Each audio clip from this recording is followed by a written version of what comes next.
மாணவர்கள் எவரும் போதைக்கு அடிமையாகாதீர்கள். அடிமையானவர்கள் மீண்டதாக சரித்திரமில்லை. எனவே உங்களையும் சமூகத்தையும் பாதுகாத்துக் கொள்ளுங்கள். உங்கள் நலன் கருதி கல்வி டிவி. கல்வி தொலைக்காட்சியுடன் இணைந்திருக்கும் அனைத்து மாணவர்களுக்கும் வணக்கம். நாங்கள் கடந்த வகுப்பிலே தரம் 11 சித்திரக்கலை பாடத்திலே ACGS அமரசேகர முதலியார் மற்றும் அவருடைய படைப்புகளை பார்த்திருந்தோம். அதைத் தொடர்ந்து ஸ்டான்லி அபியசிங்க பற்றி கற்றிருந்தோம். அதனுடைய மிகுதி பகுதியான அவருடைய ஓவிய படைப்புகள் பற்றி தற்போது கற்க போகின்றோம். மாணவர்களே, தொடர்ந்தும் பார்த்து கொண்டிருங்கள் மாணவர்களே, அவதானமாக.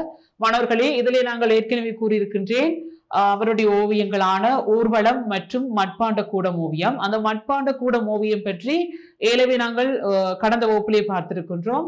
அதனுடைய மிகுதி பகுதியான ஊர்வலம் என்ற ஓவியத்தை பற்றி இதிலே பார்க்க போகின்றோம் மாணவர்களே. அதாவது இந்த ஊர்வலம் என்ற ஓவியமானது தலதா பெருகிறா அதனுடைய கருப்பொருளை அடிப்படையாக கொண்ட ஒரு ஓவியமாகும். அந்த ஓவியத்தை பற்றி தான் இதிலே பார்க்க போகிறோம். அதாவது பாருங்கள் மாணவர்களே, ஒரு தலதா பெருகிறா அதனுடைய ஒரு காட்சி இதிலே ஓவியமாக சித்தரிக்கப்பட்டிருக்கிறது. அதாவது ஸ்டான்லி அபியசிங் அவர்களால். அதை பற்றி தான் இதிலே பார்க்க போகிறோம். இந்த ஸ்டான்லி அபியசிங் என்ற படைப்புகள்ல ஊர்வலம் எனும் ஓவியமும் மிகச் சிறப்பான இடத்தை பெறுகின்ற ஒரு ஓவியமாக இருந்து வருகிறது மாணவர்களே. அதாவது இந்த தலதா பெருகிறா ஓவியம். இந்த ஓவியமானது கண்டி ஆவணி ஊர்வலத்தை கருப்பொருளாக கொண்டு வரையப்பட்டிருக்கிறது. அதாவது இந்த ஓவியத்தின் கருப்பொருள் எதென்றால், பிரதானமான கருப்பொருள் கண்டி ஆவணி ஊர்வலம். கண்டி ஆவணி ஊர்வலத்தை பிரதான கருப்பொருளாக கொண்டுதான் இந்த ஓவியமானது வரையப்பட்டிருக்கிறது. நீங்கள் இந்த ஒளிப்படத்தை பார்ப்பதனூடாக காணக்கூடியதா இருக்கும் மாணவர்களே. அத்தோடு இந்த படைப்பாக்கத்துக்காக பயன்படுத்தப்பட்டுள்ள இருள் சாயல், ஒளிப்பான நிறங்கள், எதிர்வர்ணங்களூடாக சித்திரத்தின் அழகு புதியதொரு விதத்துல சிறப்பாக காண்பிக்கப்பட்டிருக்கிறது. அதாவது இந்த ஓவியத்துக்குண்டு ஒரு இருட்சாயல், ஒளிப்பான நிறங்கள், அடுத்த எதிர்வர்ணங்களூடாக இந்த சித்திரத்தின் அழகு மேலும் சிறப்பாக காண்பிக்கப்பட்டுள்ளமே நீங்கள் காணக்கூடியதா இருக்கும் மாணவர்களே. அடுத்து ராக்காலத்தை சித்தரிப்பதற்காக பயன்படுத்தப்பட்டுள்ள இருள் ஒளி நிலைமைகளை நிறங்கள் மூலம் காட்டப்பட்டுள்ளதோடு ஊர்வலத்தின் வெவ்வேறு அம்சங்களும் கூறுகளும் விரிவாக காண்பிக்கப்பட்டுள்ளது. அதாவது இந்த ஆவணி ஊர்வலத்திலே நீங்கள் பார்த்தீர்கள் என்றால் அந்த ஒரு இராக்காலம், இராப்பொழுதுதான் இந்த ஓவியத்திலே சித்தரிக்கப்பட்டிருக்கிறது. அந்த இராப்பொழுதை சிறப்பாக சித்தரிக்கிறதுக்காக இருள் ஒளி நிலைமையை நிறங்கள், அந்த இருள் ஒளி நிலைமை, அதாவது இராக்காலம் என்றாலே உங்களுக்கு புரிய வேண்டுமான ஒரு இருளான நிலைமை, அந்த இருளான நிலைமையில கூட ஒரு ஒளித்தன்மை, அந்த ஆவணி ஊர்வலம் என்ற ஒரு அலங்காரம் மிக்கதாக இருக்கும். அப்ப அதற்காக அந்த ஒளி பொருந்திய ஒரு காட்சி காண்பிக்க வேண்டும் என்பதற்காக இருளோடு சேர்த்து ஒளித்தன்மையான பிரகாசமான வர்ணங்களையும் பிரயோகித்து இந்த ஓவியமானது சித்தரிக்கப்பட்டதை நீங்கள் காணக்கூடியதாக இருக்கும் மாணவர்களே. அடுத்த கோடுகளை கையாள்வதை விட வர்ணங்களை சிறப்பாக கையாள்வதன் மூலம் இந்த ஓவியமானது சிறப்பாக காண்பிக்கப்பட்டுள்ளது. அதாவது இந்த உருவ பயன்பாட்டின் போது கருப்பொருளின் முக்கிய அம்சமாகிய தாது பேழையை தாங்கி இருக்கின்ற யானையின் சித்திரத்தின் நடுப்பகுதியிலே இடப்பட்டிருக்கிறது. அதாவது இந்த சித்திரத்தின் கருப்பொருள் உங்களுக்கு தெரியும் மாணவர்களே. அதாவது ஆவணி ஊர்வலம். அந்த ஆவணி ஊர்வலத்திலே ஒரு பேழையினை தாங்கி இருக்கின்ற யானை, அதாவது அந்த தாது பேழை, அந்த புனித தந்த தாதுவினை ஒரு பேழையில் ஒரு பெட்டிக்குள் வைத்திருப்பார்கள். அந்த பெட்டியை தன்னுடைய தாங்கிக் கொண்டிருக்கின்ற அந்த யானையினுடைய உருவமானது அந்த ஓவியத்தின் மத்திய பகுதியில் காண்பிக்கப்பட்டுள்ளதை நீங்கள் இதிலே காணக்கூடியதாக இருக்கும் மாணவர்களே. அடுத்த மாணவர்களே, இந்த ஓவியத்திலே பார்த்தீர்கள் என்றால் அந்த தளமானது எவ்வாறு ஒழுங்கமைக்கப்பட்டிருக்கிறது, தளத்திலே உருவங்கள் எவ்வாறு ஒழுங்கமைக்கப்பட்டிருக்கிறது என்ற விடயங்களை இதை நாங்கள் பார்க்க போகிறோம். அதாவது தளமானது முன்பகுதி பின்பகுதி என்று கருதாது ஒரே தளத்துல ஓவியமானது ஒழுங்கமைக்கப்பட்டதை காணக்கூடியதா இருக்கும் மாணவர்களே. ஏழுவே நாங்கள் கற்றிருந்தோம் மட்பாண்ட கூடம். அதாவது ஸ்டான்லி அபியசிங் அவர்களது மட்பாண்ட கூடம் ஓவியத்திலே பார்த்தால் கூட அந்த முன்பகுதி பின்பகுதி நடுப்பகுதி என்று இல்லாமல் பிரிக்கப்படாமல் தளமானது ஒரே தளமாகவே பிரயோகித்து அந்த ஓவியம் சித்தரிக்கப்பட்டிருக்கிறது. அதே போலவே இந்த ஓவியம், அதாவது இந்த ஆவணி ஊர்வலம் என்ற இந்த ஓவியம் கூட ஒரே தளத்திலேயே வரையப்பட்டதை நீங்கள் காணக்கூடியதாக இருக்கும் மாணவர்களே.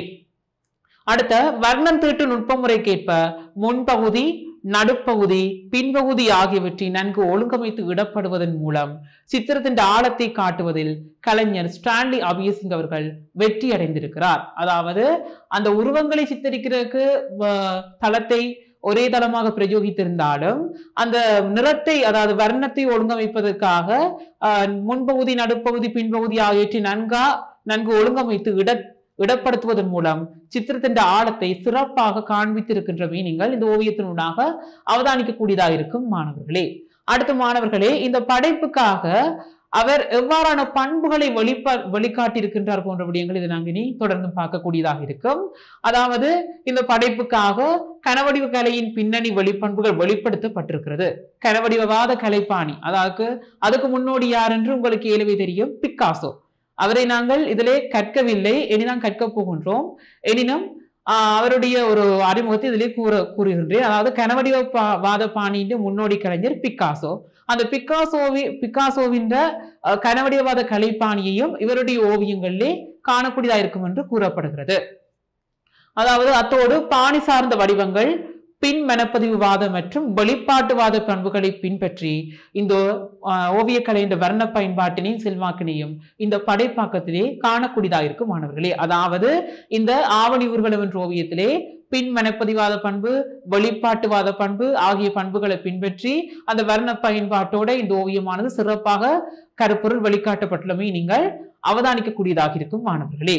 அடுத்து மாணவர்களே, இன்னொரு சுதேச கலை ஓவியரான ஜி.எஸ். பெர்னாந்து பற்றி தான் அடுத்ததாக நாங்கள் கற்க போகின்றோம். முதலாவதாக நாங்கள் அதிலே தேர்ச்சியை பார்ப்போம்.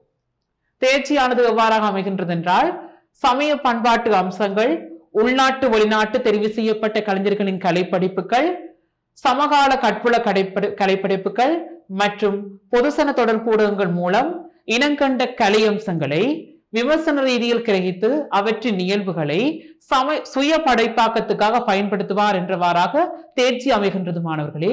அடுத்து தேர்ச்சி மட்டத்தை பார்த்தீர்கள் என்றால், தெரிவு செய்த சுதேச கலைஞர்களின் கலையாக்கங்களை நயப்பார் என்றவாறாக தேர்ச்சி மட்டம் அமைந்திருக்கிறது. அதிலே நாங்கள் இப்போது பார்க்க போவது கலைஞரான ஜி.எஸ். பெர்னாந்து பற்றி பார்க்க போகிறோம். முதலாவதாக நாங்கள் இனி அடுத்ததாக பார்க்க போது கற்றற்பேறுகளை பார்க்கலாம் மாணவர்களை. தொடர்ந்தும் கற்றற்பேறாக முதலாவதாக அமைந்திருக்கிறது கலைஞர் ஜி.எஸ். பெர்னாந்து படைத்த ஆக்கங்களை பற்றி தேடி அறிவார் என்றவாறாக முதலாவது கற்றற்பேர் அமைந்திருக்கிறது. அதாவது கலைஞர் ஜி.எஸ். பெர்னாந்து அவர்களுடைய கலைப்படைப்புகளை பற்றி நாங்கள் இதிலே கற்க போகிறோம். அடுத்து ஜி.எஸ். பெர்னாந்து படைத்த ஆக்கங்களுக்கு அடிப்படையாக அமைந்த ஊடகங்கள், நுட்ப முறைகள் அவரது நிர்மாணிப்புக்கு துணையாக கொண்டு விவரிப்பார் என்றவாறாக அடுத்த கற்றற்பேர் அமைந்திருக்கிறது. அடுத்து ஜி.எஸ். பெர்னாந்து படைத்த ஆக்கங்கள் சித்திர குணாதிசயங்களை தேடி அறிவார் என்றவாறாக அடுத்த கற்றற்பேர் அமைந்திருப்பதை நீங்கள் காணக்கூடியதா இருக்கும் மாணவர்களே. அவற்றை நாங்கள் கற்க போகிறோம். அடுத்து ஜி.எஸ். பெர்னாந்து படைத்த சித்திரங்கள் சிறப்பான கலைத்துவ பண்புகள் பற்றியும் இதிலே நாங்கள் கற்க போகின்றோம். அவற்றை நீங்கள் தனியாக குறித்து வைத்துக் கொள்ள வேண்டும், அவதானித்துக் கொண்டிருங்கள் மாணவர்களே. தொடர்ந்து மாணவர்களே, ஜி.எஸ். பெர்னாந்து தொடர்பாக பரீட்சை வினாத்தாளில் எவ்வாறு வினவப்படுகின்றது என்றவாறான சில இதுகளை இதிலே பார்க்க போகிறோம். பாருங்கள் மாணவர்களே. அதாவது ஜி.எஸ். பெர்னாந்து பற்றிய விவரங்களை சுருக்கமாக தருகின்றவாறாக ஒரு வினா இதில் இருக்கின்றது. அவ்வாறு சுருக்கமாக தருகின்ற என்றவாறான வினாக்கள் உயர்தரத்தில் தான் கேட்கப்படும். ஆகவே இதை நீங்க அறிந்து வைத்திருந்தால் உங்களுக்கு காபோத உயர்தரத்திலே சித்திரக்கலையை பயில போகின்ற மாணவர்களுக்கு இது உதவியாக அமையும் என்று கூறிக்கொள்கிறேன். அடுத்து பின்வரும் விடயங்களின் அடிப்படையில் கலைஞர் ஜி.எஸ். பெர்னாந்து படைத்த ஓவிய ஆக்கங்களை மதிப்பிடுகின்றவாறாக இரண்டாவது வினா இதிலே காண்பிக்கப்பட்டிருக்கிறது. அதாவது அந்த ஜி.எஸ். பெர்னாந்து என்றால் அந்த அவருடைய ஓவிய படைப்பாக்கம் ஒன்றினுடைய ஒளிப்படத்தை போட்டுவிட்டு இவ்வாறான வினாக்கள் தொடுக்கப்படலாம். அதாவது கருப்பொருள், கலைப்பாணி, நுட்பமுறை, செல்வாக்கு, கலைத்துவ பண்புகள். அந்த கலைத்துவ பண்புகளுக்குள்ளே ஏற்கனவே நான் கூறியிருக்கின்றேன், உருவ பயன்பாடு, தள பயன்பாடு, உணர்வு வெளிப்பாடு, அடுத்த வர்ண பயன்பாடு போன்ற விடயங்கள் எல்லாம் இந்த கலைத்துவ பண்புகளுக்குள்ளே உள்ளடக்கப்படுகின்றது. அவ்வாறான விடயங்களை உள்ளடக்கிய வினா கூட தொடுக்கப்படும். ஆகவே மாணவர்களே, இவற்றை நீங்கள் தெளிவாக மாசற கற்றுக்கொள்ள வேண்டும். மாணவர்களை நாங்கள் இனி தொடர்ந்து பார்க்கலாம். ஜி.எஸ். பெர்னாந்து அவர்களுடைய கலைப்படைப்புகளை பற்றி நாங்கள் இதிலே பார்க்க போகிறோம். தொடர்ந்தும் அவதானித்துக் கொண்டிருங்கள் மாணவர்களே. அதாவது ஜி.எஸ். பெர்னாந்து அவர்கள் 1904ஆம் ஆண்டு பிப்ரவரி 2ஆம் திகதி காலி மாவட்டத்தைச் சேர்ந்த பெந்தரை நகர சுத்தா கொடை கிராமத்துல பிறந்திருக்கிறார் இந்த ஜி.எஸ். பெர்னாந்து. இந்த ஜி.எஸ். பெர்னாந்து ஹம்வாரி சரத் பெர்னாந்து என்றும் அழைக்கப்படுகிறார் என்று கூறப்படுது. இவர் நீர்வர்ண சித்திரக்கலையில நுட்ப முறைகளை வழிகாட்டிய ஒரு பிரபஞ்சம் வாய்ந்த ஒரு ஓவிய கலைஞராக திகழ்கிறார் மாணவர்களே. இந்த ஓவியரான ஜி.எஸ். பெர்னாந்து அவர்கள் ஒரு ஓவியர்கிட்ட இருந்து ஓவிய பாணியை கற்று சிறப்பாக தேர்ச்சி பெறுகிறார். அவர் யார் என்றால் ரிச்சர்ட் கென்ட்ரிகஸ். அந்த ரிச்சர்ட் கென்ட்ரிகஸ் என்ற ஓவிய கலைஞரிடம் ஓவிய கலைஞரிடத்து ஓவியங்களை கற்று தேர்ந்து ஒரு முதலாவதாக ஒரு சுவரோவிய கலையினூடாக என்ன செய்கிறார் என்றால் சித்திரக்கலைத்துறையில தடம் பதிக்கிறார். முதலாவதாக இவர் சுவரோவிய கலைத்துறையினூடாகத்தான் சித்திரக்கலையில தடம் பதிக்கிறார். யார் என்றால் GS பெர்னாந்து அவர்கள். அடுத்து அதை தொடர்ந்து M சார்லிஸ் முதலியார், அதாவது அமரசேகர் முதலியார் போன்ற கலைஞர்களிடத்தே ஓவியக்கலை பயின்றவர் நீர்வர்ணம் ஊடகம் தொடர்பான பரந்த அறிவை பெற்று சிறந்தொரு சித்திரக்கலைஞராகவும் தனித்துவத்தை உறுதிப்படுத்தி கொண்டார். அதாவது இவர் இந்த ரிச்சர்ட் கென்ட்ரிகஸ் மட்டுமல்லாது ஏனி ஓவியர்களான M Charles, ACGS Amarasekar Mudaliyar போன்றவர்களிடத்தும் என்ன செய்கிறார் என்றால் சித்திரக்கலையை கற்கிறார். அந்த சித்திரக்கலையை கற்று அதனூடாக அவர் என்ன செய்கிறார் என்றால் நீர்வர்ணம் தொடர்பான பரந்தோர் அறிவை பெறுகிறார். அந்த அறிவை பெற்றுக்கொண்டு தனக்கே உரித்தான ஒரு பாணியை தழுவி அவர் ஓவியங்களை வரைய ஆரம்பிக்கிறார். மாணவர்களை அடுத்து தொடர்ந்து பார்க்கலாம். கருத்துப்பட ஓவிய கலையின் திறமை காட்டிய இவர் இலங்கையின் முதலாவது சித்திர கதையை படைத்தவர் ஆவார். அதாவது கருத்துப்பட கலை, அதாவது கார்ட்டூன், ஒரு கார்ட்டூன் ஓவிய துறையிலிருந்து தான் இவர் இங்கே வந்து தடம் பதிக்கிறார். அதனூடாக இவர் முதலாக கதை, அதாவது கதை படம், அதாவது முதலாவது சித்திர கதையை படைத்தவர் என்று இவர் ஒரு தனிச்சிறப்பு வாய்ந்த ஒரு ஓவியராக திகழ்கின்றார். மாணவர்களே, இதை நீங்கள் அறிந்து வைத்திருக்க வேண்டும். முதலாவது சித்திர கதையை படைத்தவர் என்ற ஓவியர் தான் GS பெர்னாந்து. அடுத்த மாணவர்களை தொடர்ந்து பார்க்கலாம்.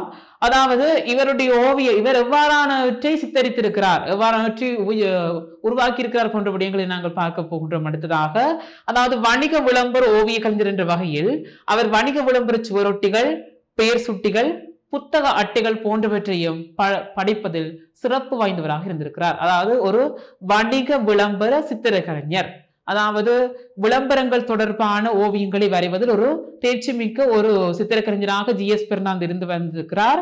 அவர் என்னவற்றை எல்லாம் உருவாக்கி இருக்கிறார் என்றால் வணிக விளம்பர சுவரொட்டிகள், பெயர் சுட்டிகள், புத்தக அட்டைகள் போன்றவற்றை உருவாக்குவதில் தேர்ச்சி பெற்ற ஒரு கலைஞராக இருந்து வந்திருக்கிறார். மாணவர்களே, தொடர்ந்தும் பார்க்கலாம். மாணவர்களே, இவருடைய ஓவியங்கள்ல இருக்கின்ற அந்த பொதுவான சில பண்புகள், எவ்வாறான கலைப்பாணிகளை தழுவி எல்லாம் ஓவியத்தை வரைந்திருக்கிறார், எவ்வாறான நுட்பமுறைகளை பின்பற்றி ஓவியங்களை வரைந்திருக்கிறார் போன்ற விடயங்களை நாங்கள் இனி பார்க்க போகிறோம். மாணவர்களே, அதாவது நீர்வர்ண ஊடக நுட்பமுறையை கையாண்டு இவரால் படைக்கப்பட்ட சித்திரங்கள் ஐரோப்பிய காலனிய சித்திரக்கலையின் செல்வாக்குடன் தமக்கே உரித்தான இயற்கைவாத சித்திரக்கலைப்பாணியில் படைக்கப்பட்ட ஆக்கங்களாக முக்கியத்துவம் பெறுகின்றது. அதாவது நாங்கள் ஏற்கனவே கற்றிருக்கின்றோம், இவர் நீர்வர்ணம் தொடர்பான விடயங்களை பரந்துபட்ட ஒரு அறிவை பெற்ற ஒரு கலைஞராக இருக்கின்றார். அந்த நீர்வர்ணத்தை உபயோகித்து வரைந்த ஓவியங்கள்ல ஐரோப்பிய யதார்த்தவாத இயற்கைவாத பாணியோடு சேர்த்து தன்னுடைய பாணியின் தழுவி என்ன செய்கிறார் என்றால் ஓவியங்களை வரைந்த ஒரு பெருமை இவருக்கு இருக்கின்றது என்று கூறப்படுகிறது. மாணவர்களே, அதோட நீர்வர்ண பயன்பாட்டின் பொருட்டு ஐரோப்பிய தரைக்காட்சி அமைப்பின் தழுவல் பெறப்பட்டிருக்கிறது. அதாவது இவருடைய ஓவியங்களிலே பார்த்தீர்கள் மாணவர்கள், பொதுவாக அந்த நீர்வர்ண பயன்பாட்டோட ஐரோப்பிய நிலத்தோற்ற காட்சி இந்த தழுவலையும் இதிலே காணக்கூடியதாக இருக்கும். அவருடைய ஓவியங்கள்ல பொதுவாக காணக்கூடியதாக இருக்கும். மாணவர்களே, அடுத்து இயற்கை, அதாவது இலங்கை சூழல் இயற்கை அமைப்பை மிக அழகாக வழிகாட்டி இருப்பது இவரது நிர்மாணிப்பு வெளிப்படுகின்ற விசேஷ பண்பாகும்.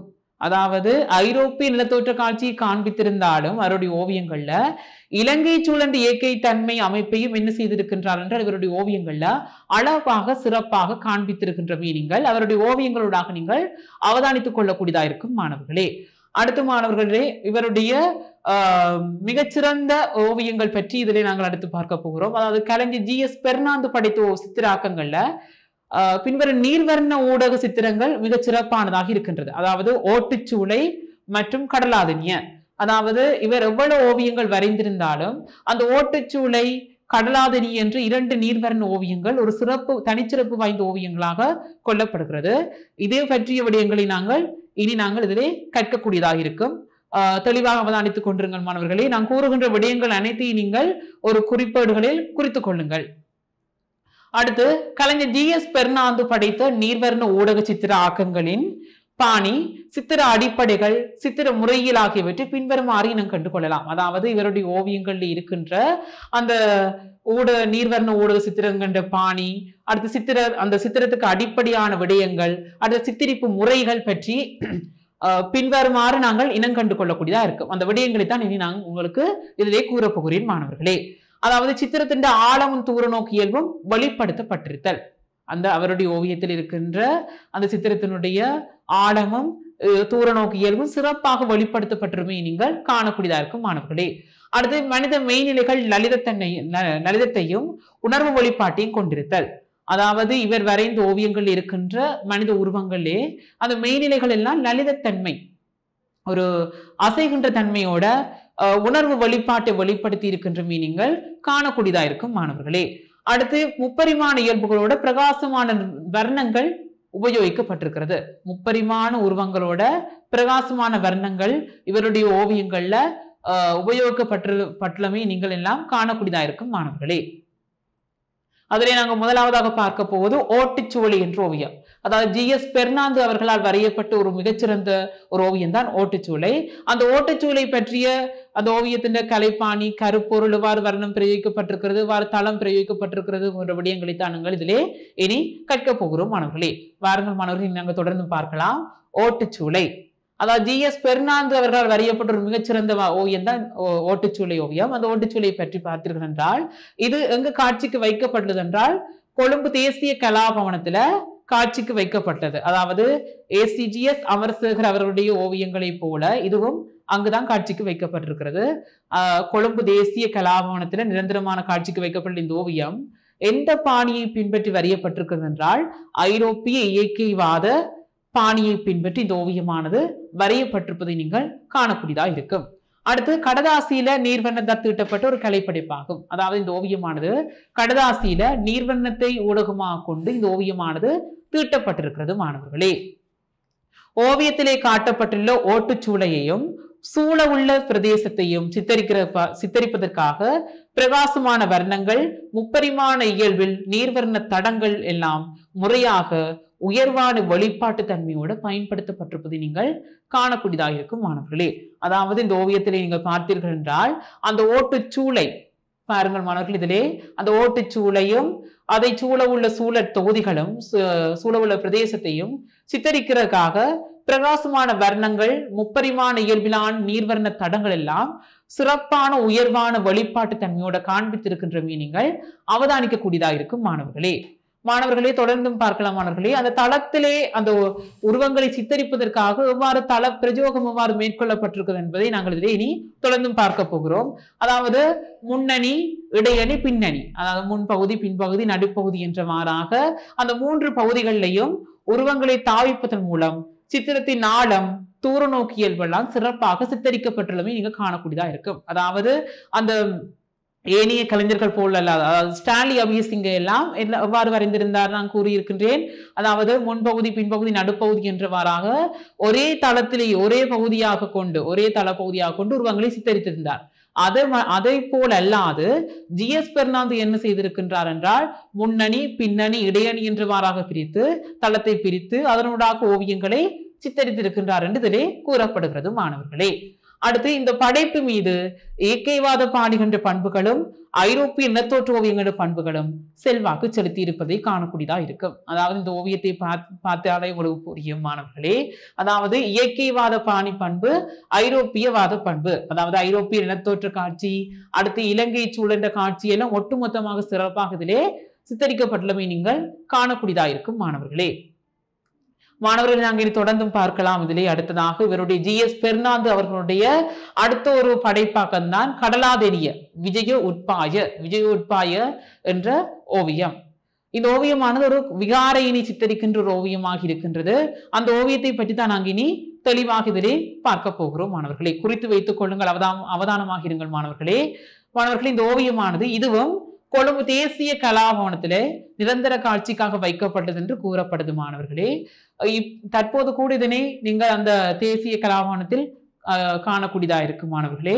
நீர்வர்ண ஊடகத்தையும் ஐரோப்பிய இயற்கைவாத நுட்பமுறைகளையும் பயன்படுத்தி இந்த ஓவியமானது படைக்கப்பட்டுள்ளது. அதாவது இந்த விஜய் உட்பாய இந்த ஓவியத்தை, அதாவது இந்த கடலாதனியை என்ற இந்த ஓவியத்தை உருவாக்குவதற்காக எந்த ஊடகம் பிரயோகிக்கப்பட்டிருக்கிறது என்றால் நீர்வர்ணத்தையும் ஐரோப்பிய இயற்கைவாத பாணியையும் பின்பற்றி தான் இந்த ஓவியமானது தீட்டப்பட்டிருக்கிறது மாணவர்களே. இந்த ஓவியத்தை நீங்கள் பார்த்தீர்கள் என்றாலே புரியும், இது ஒரு ஐரோப்பிய நிலத்தோற்ற காட்சி இதிலே வெளிப்படுகின்றமே ஒரு இலங்கைக்குரிய காட்சியும் தென்பட்டாலும் ஐரோப்பிய நிலத்தோற்ற காட்சியும் நீங்கள் காணக்கூடியதா இருக்கும் மாணவர்களே. அடுத்த மாணவர்களை நாங்கள் தொடர்ந்து பார்க்கலாம். அடுத்து ஐரோப்பிய காலநிலைய சித்திரக்கலை கோட்பாட்டின் இயல்புகளான ஐரோப்பிய காலநிலைய இயற்கைவாத சித்திர கோட்பாட்டு, அதாவது ஐரோப்பிய காலநிலைய சித்திரக்கலை கோட்பாட்டு இயல்பு, அதைத்தான் இதை பார்க்க போகிறோம். இதை நீங்கள் தெளிவாக குறித்து வைத்துக் கொள்ளுங்கள்.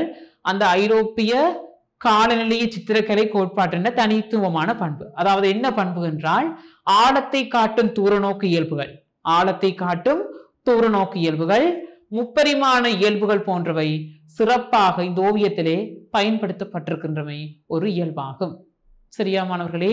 அதாவது ஐரோப்பிய காலநிலைய சித்திரக்கலை கோட்பாட்டு தனித்துவமான பண்புகள் என்னவென்றால் ஆழத்தை காட்டும் தூரநோக்கு இயல்புகள், முப்பரிமாண இயல்புகள். இந்த இரண்டும் ஐரோப்பிய காலநிலைய சித்திரக்கலை கோட்பாட்டின் தனித்துவமான பண்புகள். ஆகவே நீங்கள் இதனை குறித்து வைத்துக் கொள்ளுங்கள் மாணவர்களே. அடுத்த இந்த ஓவியத்தினுடைய தளத்தை பார்த்தீர்கள் என்றால் எவ்வாறு பிரயோகிக்கப்பட்டிருக்கிறது என்றால், தளத்தின் மீது உருவங்களை சித்தரிக்கும் போது அந்த நான் ஏலவே கூறிய அந்த ஓட்டுச்சூளை ஓவியத்தை போலதான் இதுவும், அதாவது முன்னணி பின்னணி இடையணி என்றவாறாக உருவங்களை அமைத்து தூரநோக்கு இயல்புகள் வெளிக்காட்டப்பட்டுள்ளமை நீங்கள் இந்த ஓவியங்களிலே காணக்கூடியதாக இருக்கும் மாணவர்களே. அதாவது முன்னணி பின்னணி இடையணி என்று மாறாக தளத்தினை பிரித்து அதனை உருவங்களை சித்தரித்திருக்கிறார் மாணவர்களே. அடுத்து இந்த ஓவியத்திலே அந்த வர்ணம் எவ்வாறு பிரயோகிக்கப்பட்டிருக்கிறது போன்ற விடயங்களை நாங்கள் இனி தொடர்ந்து பார்க்க போகிறோம். அதாவது பிரகாசமான வர்ணங்களை கொண்டு முப்பரிமாண இயல்புகளை உள்ளடக்கி நீர்வர்ண பிரதேச முறை கையாளப்பட்டுள்ளது.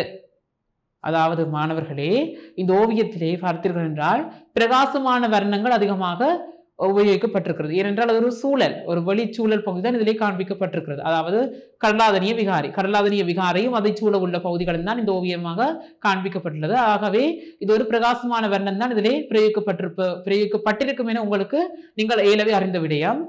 அந்த பிரகாசமான வர்ணங்களை கொண்டு முப்பரிமாண இயல்புகளை உள்ளடக்கி நீர்வர்ண பிரதேச முறை இதிலே கையாளப்பட்டது. அதாவது நான் ஏற்கனவே கூறியிருக்கின்றேன், இவருடைய ஒரு தனித்துவமான இயல்பு, ஓவியங்களிலே காணக்கூடிய தனித்துவமான இயல்பானது நீர்வர்ண தடங்கள் இருக்கும். அந்த நீர்வர்ண தடங்கள் இந்த கடலாதனிய, அதாவது இந்த கடலாதனிய என்ற ஓவியத்திலே நீங்கள் காணக்கூடியதா இருக்கும் மாணவர்களே.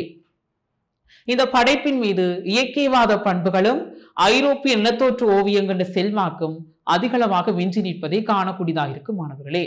அதாவது இந்த கடலாதனிய என்ற இந்த ஓவியத்திலே பார்த்தீர்கள் என்றால் இயற்கைவாத பாணியின் பண்பும் ஐரோப்பிய நிலத்தோற்று ஓவியங்களின் செல்வாக்கும் இருப்பது நீங்கள் காணக்கூடியதா இருக்கும். அதை ஏலவே நான் கூறியிருக்கின்றேன் மாணவர்களே. அடுத்து மாணவர்களை நாங்கள் தொடர்ந்தும் காணக்கூடியதா இருக்கும் மாணவர்களே. இதுவரை நாங்கள் GS பெர்னாந்து பற்றி கற்றிருந்தோம். அதாவது இலங்கை தேசிய சுதேச கலைஞர்களில் ஒருவரான GS பெர்னாந்து பற்றி கற்றோம். GS பெர்னாந்து மற்றும் அவருடைய ஓவிய படைப்புகள் பற்றி கற்றிருந்தோம். இனி நாங்கள் தொடர்ந்து பார்க்க போவது யாரெனில் கனக சபாபதி, இலங்கை குறித்தான் ஒரு சுதேச ஓவிய கலைஞரான கனக சபாபதி பற்றி கற்க போகின்றோம் மாணவர்களே. தொடர்ந்தும் பார்க்கலாம். முதலாவதாக தேர்ச்சியை பார்ப்போம் மாணவர்களே. தேர்ச்சியானது எவ்வாறு அமைகின்றது என்றால், சமய பண்பாட்டு அம்சங்கள், உள்நாட்டு வெளிநாட்டு தெரிவு செய்யப்பட்ட கலைஞர்களின் கலைப்படைப்புகள், சமகால கற்புல கலைப்படைப்புகள் மற்றும் பொதுசன தொடர்பூடகங்கள் மூலம் இனங்கண்ட கலை அம்சங்களை விமர்சன ரீதியில் கிரகித்து அவற்றின் இயல்புகளை சுய படைப்பாக்கத்துக்காக பயன்படுத்துவார் என்றவாறாக தேர்ச்சி அமைகின்றது மாணவர்களே. அடுத்து தேர்ச்சி மட்டத்தை பார்த்தீர்கள் என்றால் எவ்வாறு அமைகின்றது என்றால், தெரிவு செய்த சுதேச கலைஞர்களின் கலையாக்கங்களை நயப்பார் என்றவாறாக தேர்ச்சி மட்டம் அமைந்திருக்கிறது மாணவர்களே. அடுத்து தொடர்ந்து பார்த்தீர்கள் என்றால் இதில் நாங்கள் பார்க்க போது கனக சபாபதி அவருடைய கலைப்படைப்புகள். முதலாவதாக அவருடைய கற்றிற்பேறுகளை பார்ப்போம். இந்த பாடத்திட்டத்தினுடைய கற்றிற்பேறுகள், அதாவது முதலாவது கற்றிற்பேறானது எவ்வாறாக அமைகின்றது என்றால், கலைஞர் கனக சபாபதி படைத்த கலையாக்கங்களை பேரிடுவார் என்றவாறாக முதலாவது கற்றிற்பேறு அமைந்திருக்கிறது மாணவர்களே. அடுத்து இரண்டாவதாக அப்படைப்புகளின் கலைப்பாணி சார்ந்த இயல்புகளை விவரிப்பார், அதாவது விளக்குவார் என்றவாறாக அடுத்த கற்றிற்பேறு அமைந்திருப்பதை காணக்கூடியதா இருக்கும் மாணவர்களே. அடுத்து அவரது படைப்புகளுக்காக கிடைத்து செல்வாக்குகளை விவரிப்பார் என்றவாறாக அடுத்த கற்றிற்பேறு அமைந்திருக்கிறது. அதைத் தொடர்ந்து ஓவியங்களுக்காக அவர் பயன்படுத்தி வர்ணங்கண்ட தன்மை, அந்த ஓவியங்களை படைப்பதற்காக பயன்படுத்தி வர்ணங்களில் இருக்கின்ற இயல்புகள் பற்றி நீங்கள் இதிலே கற்கக்கூடியதாக இருக்கும் மாணவர்களே. அடுத்து கலைஞர் சபாபதி படைத்த ஓவியங்கண்ட கலைத்துவ பண்புகள், அவருடைய ஓவிய படைப்புகள் இருக்கின்ற தனித்துவமான கலைத்துவ படைப்புகளை பற்றி நாங்கள் பண்புகளை பற்றி நாங்கள் இதிலே கற்க போகின்றோம் மாணவர்களே. தொடர்ந்து மாணவர்களை பார்க்கலாம். அந்த இந்த கனக சபாபதி பற்றி தொடுக்கப்படுகின்ற வினாக்கள் தொடர்பாக பாருங்கள் மாணவர்களை நாங்கள் தொடர்ந்து பார்க்கலாம். அதாவது கலைஞர் கே கனக சபாபதி தொடர்பான விவரங்களை சுருக்கமாக தருக என்ற வினா இருக்கின்றது. அந்த சுருக்கமாக தருக போன்ற வினாக்கள் நான் ஏற்கனவே கூறியது போல காப்பாத உயர்தர மாணவர்களுக்கு உதவியாக அமையும். எனவே நீங்கள் இதனை கற்றுக்கொள்ளுங்கள்.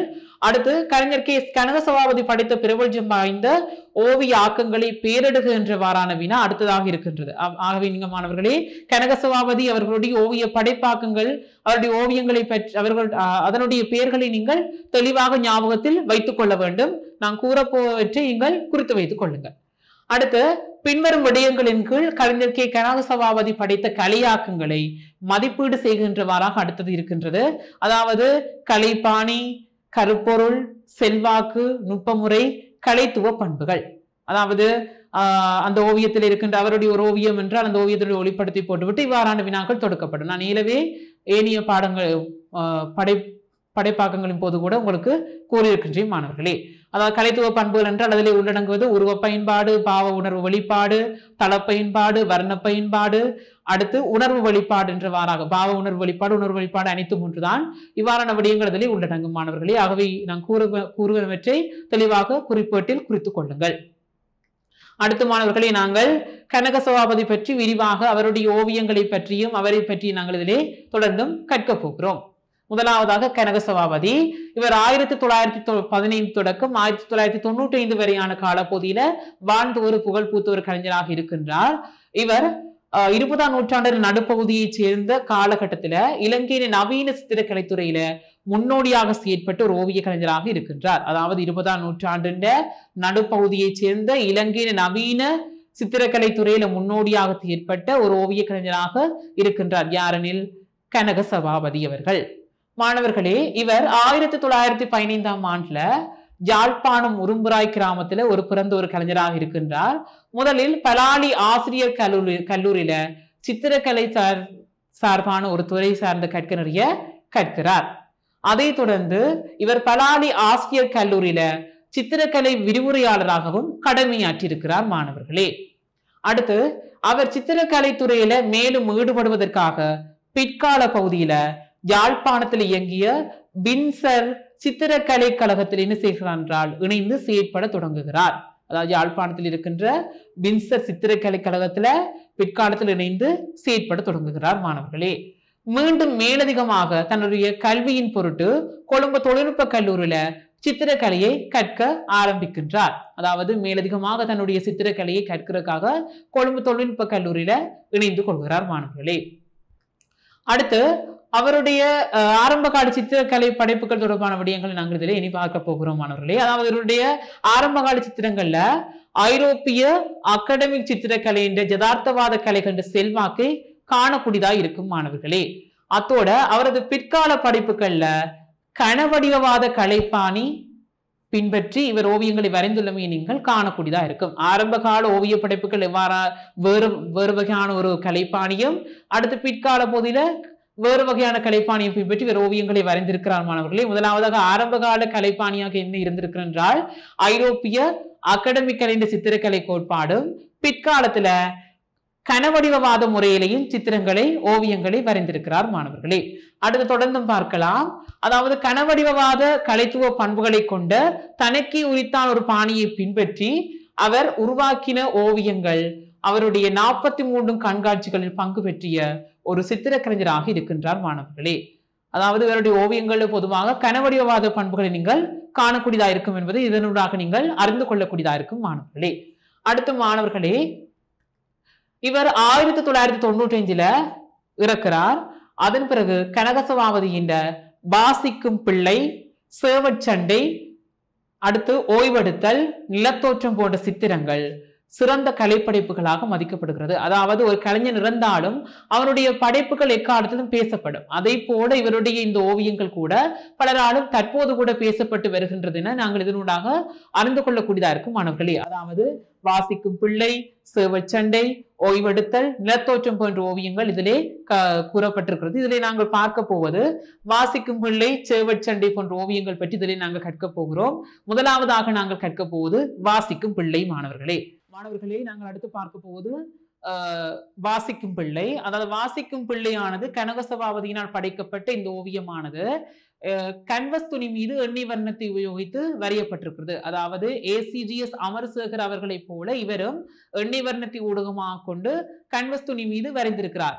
ஆனால் GS பெர்னாந்து அவர்கள் அவ்வாறு அல்ல, அவர் வேறுபட்ட ஒரு அதாவது நீர்வர்ணத்தை ஊடகமாக கொண்டு வரைந்திருக்கிறார். அதை போலல்லாது இவர் எண்ணெய் வர்ணத்தை ஊடகமாக கொண்டு கன்வஸ் துணி மீது வரைந்திருக்கிறார். இவற்றையெல்லாம் நீங்கள் குறித்து வைத்துக் கொள்ளுங்கள் மாணவர்களே, ஏனெனில் நீங்கள் இதிலே சில மாறுபாடுகள் ஏற்பட வாய்ப்புண்டு. அடுத்த மாணவர்களே, கனவடிவவாத கலைப்பாணிகளின்படி ஓவியத்தின் பின்னணியானது கோடுகளான ஒரு தளமாக காண்பிக்கப்பட்டுள்ளது.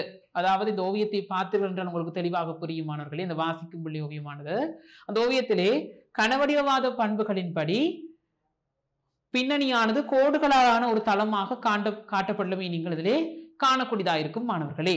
அடுத்த மாணவர்களை நாங்கள் தொடர்ந்து பார்க்கலாம். இந்த ஓவியத்திலே ஒன்றுக்கொன்று வேறுபட்ட வடிவங்களும் வெவ்வேறு திசை கொண்ட முகங்களும் ஒரு தனிவர்ண பின்னணியில் ஒழுங்கு செய்யப்பட்டுள்ளது. அதாவது இந்த ஓவியத்திலே பார்த்தீர்கள் என்றால் ஒன்றுக்கொன்று வேறுபட்ட வடிவங்களும் வெவ்வேறு திசைமுகம் கொண்ட முகங்களும் ஒரே தனிவர்ண பின்னணியில காண்பிக்கப்பட்டுள்ளமை நீங்கள் இதிலே காணக்கூடியதாக இருக்கும். அடுத்து இந்த ஓவியத்திலே பார்த்தீர்கள் என்றால் ஒரு தனிப்பண்பு ஆழமும் முப்பரிமாண தன்மையும் கோடுகள் மற்றும் வர்ணம் தீட்ட நுட்ப முறையில் காண்பிக்கப்பட்டுள்ளது.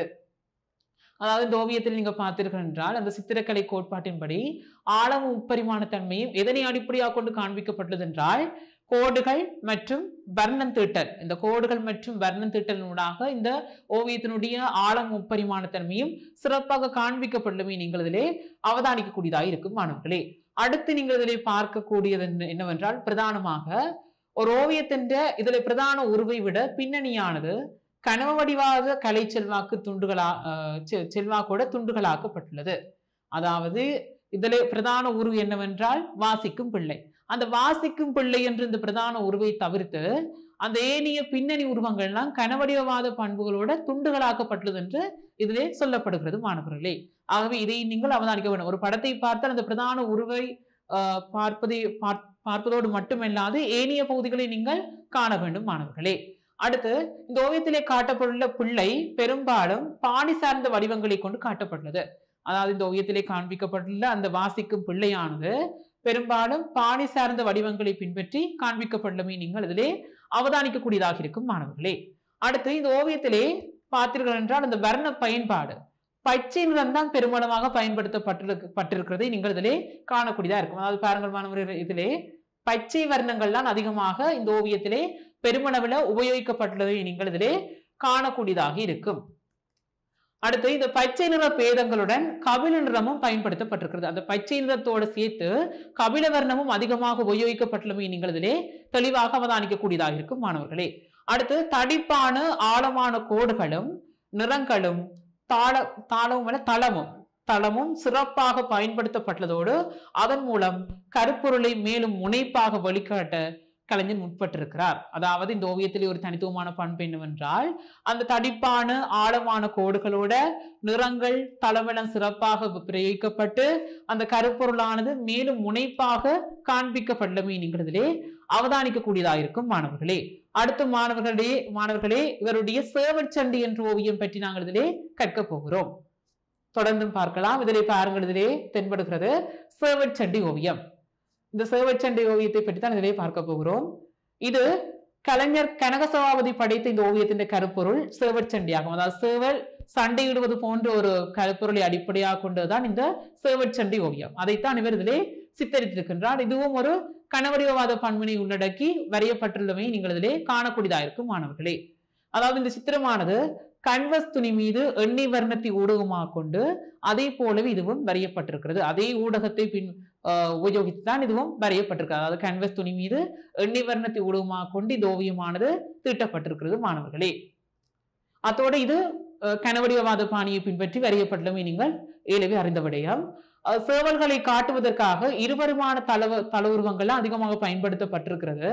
முப்பரிமாண இயல்புகள் வெளிப்படுமாறு வர்ணம் திட்டப்பட்டிருக்கிறது. அதாவது சேவல்களை காண்பிப்பதற்காக இந்த ஓவியரானவர் இருபரிமாண தள உருவங்களை தான் பயன்படுத்தி இருந்தாலும் அந்த வர்ணம் தீட்டுவதற்காக முப்பரிமாண தன்மையை பின்பற்றியுள்ளமை நீங்கள் இதிலே தெளிவாக அவதானிக்கக்கூடியதாக இருக்கும். அடுத்து இந்த ஓவியத்தின் உருவங்களை சூழவும் பின்னணியிலும் விடப்பட்டுள்ள கோடுகளின் தடிப்பான ஆழமான தன்மைக்கேற்ப சேவல் சண்டையின் துரிதம் என்றா வேகம், அந்த சேவல் சண்டையிடுகின்ற அந்த வேகமும் சந்தமும் வெளிக்காட்டப்படுகின்றது. அதாவது இந்த ஓவியங்களை அந்த ஓவியத்தின் உருவத்தை சூழ பார்த்தீர்கள் என்றால் பின்னணியிலையும் விடப்பட்டுள்ள கோடுகள் தடிப்பான ஆழமான தன்மைக்கேற்ப சேவல் சண்டையின் வேகம் துரிதமும் சந்தமும் வெளிக்காட்டப்படலமே நீங்கள் இதிலே அவதானிக்கக்கூடியதாக இருக்கும் மாணவர்களே. அடுத்த மாணவர்கள் இந்த சித்திர பண்புகள் ஓவியத்தின் வெளிப்பாட்டு தன்மையை வலுப்படுத்துவதோடு மேலும் பொருளுள்ளதாகவும் ஆக்குகிறது. இந்த ஓவியத்திலே பார்த்தீர்கள் என்றால் அந்த நான் மேலே கூறிய அந்த சித்திர பண்புகளால அந்த ஓவியத்தினுடைய கருப்பொருள் ஒரு பொருளுள்ளதாக மாற்றப்படலுமே நீங்கள் இதிலே காணக்கூடியதாக இருக்கும் மாணவர்களே. அடுத்து கனவடிவவாத ஓவிய பாணியின் செல்வாக்குடன் கேத்திர கணித தளவடிவங்கள் பிராணி உருவங்களிலும் பின்னணியிலும் பயன்படுத்தப்பட்டுள்ளது. அதாவது கனவடிவவாத ஓவிய பாணியோட கேத்திர கணித உருவங்கள் எல்லாம் இந்த ஓவியத்திலேயும் பிரதான பாத்திரமாக இருக்கிற அந்த சேவல்களையும் ஏனைய பின்னணியிலையும் காண்பித்துள்ளவை நீங்கள் இதிலே காணக்கூடியதாக இருக்கும் மாணவர்களே. அடுத்து மாணவர்களே இதிலே பார்த்திருக்கின்ற வர்ண பயன்பாடு, அதாவது பிரதானமாக கபில நிறம் பயன்படுத்தப்பட்டிருக்கிறது. ஆனால் அந்த நிறத்தின் பேதங்களை வெளிப்படுத்துமாறு இந்த ஓவியத்துல வேறு நிறங்களும் பயன்படுத்தப்பட்டுள்ளமை நீங்கள் இதிலே காணக்கூடியதாக இருக்கும். கபில வர்ணம் தான் பிரதானமாக இதிலே உபயோகிக்கப்பட்டுள்ளமை நீங்கள் காணக்கூடியதாக இருக்கும். அடுத்து இந்த சித்திர ஊடகத்தில் சேவல்களையும் காட்டுவதற்காக பயன்படுத்தப்பட்டுள்ள கோடுகளையும் தள உருவங்களையும் ஒத்த கோடுகளும் தள உருவங்களும் பின்னணியில் பயன்படுத்தப்பட்டுள்ளமையால் இந்த சித்திரத்தின் முன்னணியும் பின்னணியும் ஒத்து செய்யப்பட்டுள்ளமை நீங்கள் அவதானிக்கக்கூடியதாக இருக்கும் மாணவர்களே. அதாவது இந்த ஓவியத்திலே பார்த்தீர்கள் என்றால் சேவல்களை காட்டுவதற்காக பயன்படுத்தப்பட்டுள்ள கோடுகளை பார்த்தீர்கள் என்றால் அந்த ஒத்த கோடுகள் தள உருவங்கள்ல பின்னணியிலும் பயன்படுத்தப்பட்டுள்ளமையால் சித்திரத்தின் முன்னணியும் பின்னணியும் ஒரு ஒத்திசைவான முறையில் காண்பிக்கப்பட்டுள்ளமை நீங்கள் காணக்கூடியதாக இருக்கும் மாணவர்களே. ஆகவே மாணவர்களே நாங்கள் இன்றைய வகுப்பில் கனக சபாபதி அவர்களுடைய ஓவிய படைப்புகள் பற்றி பார்த்திருந்தோம் மாணவர்களே. ஏனைய அடுத்த வகுப்பிலும் தொடர்ந்து ஏனைய கலைஞர்களை பற்றி காணக்கூடியதாக இருக்கும். தொடர்ந்தும் கல்வி தொலைக்காட்சியோடு இணைந்திருங்கள். நன்றி, வணக்கம். கல்வி டிவியில் புத்தம்புது நிகழ்ச்சிகளை உடனுக்குடன் பார்த்து மகிழ எமது Facebook மற்றும் YouTube பக்கத்தை லைக் செய்யுங்கள்.